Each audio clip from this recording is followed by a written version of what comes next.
balita na ikay mawiwili. So mga par, matapos nga po tinanggihan ni Rolando Romero si Devin Haney para sa isang unification fight at mas gugustuhin na lang daw ni Romero na makalaban si Manny Pacquiao dahil malaking draw daw si Pacman kaysa kay Haney Boy. Kung saan mga idol tila nagkamali naman si Haney Boy sa kanyang mga sinabi kay Manny Pacquiao na aniya mga idol, malaki daw ang respeto nito kay Pacman bilang legend pero wala daw siya interes na labanan ng Pinoy. Kailangan ito ng laban kung saan ito makakuha ng titulo at isang maling move ito mga idol para kay Haney dahil nawalan ito ng big money fight. Akala niya kasi mga idol, hindi siya tatanggihan ni Romero sa bakbakan kaya umayaw ito na makalaban si Boss Manny. Pero ang ending pala mga idol, walang paki sa kanya si Romero at mas gusto nito unahin si Pacman. Sakaling swertihin si Boss Manny mga idol sa laban nito kay Romero at makuha ulit ang WBA title. Malamang kakainin talaga ni Devin Haney ang mga sinabi nito kay Pacman. Tinanggihan niya sa una tapos hahabol ito na parang aso. Makuha lamang ang laban kay Pacman kaya abangan natin to mga idol. Sa totoo lang umiikot lang talagang atensyon sa 147 pounds sa pagitan ni Manny Pacquiao, Romero, Ryan Garcia,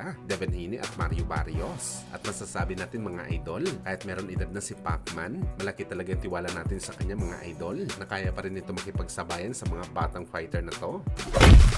Samantala matapos nga po lumabas ang report kahapon mga idol na malaki ang tsansa ni Naoya Inoue na masungkit ang record na halos 42 years na hindi pa nabibreak sa boxing sports. Ito nga ang depensa ng The Ring Magazine title belt ng 4 na beses sa bakbakan sakaling manalo si Inoue sa paparating na laban nito kontra kay Alan Picasso sa December 27 kung saan mga idol tila nakalock-in na si Inoue matapos malaman na history pala ang laban nito kay Picasso. Nagpakita kaagad ito mga idol ng bulto-bultong katawan sa kanyang preparasyon 2 linggo bago ang laban ito sa batang Meksikano. Grabe iba talaga mga idol ang katawan ni Inoue. Halos zero body fat talaga si Inoue mga idol. Ready na talaga nito sungkitin ng history para sa Japan boxing. Mukhang fake news talaga mga idol ang mga sinasabi ng mga boxing fans na hindi daw naghanda si Inoue sa laban kay Picasso. Kung saan ngayon pala mga idol, tila handa na si Inoue na patulugin si Picasso sa bakbakan. Gusto talaga natin manalo si Inoue at nakatani sa December 27 para wala na maging sagabal sa bakbakan nila nagaganapin sa April o di kaya sa Mayo para malaman na natin mga idol kung sino ba talaga sa kanila ang hari na boxer sa Japan.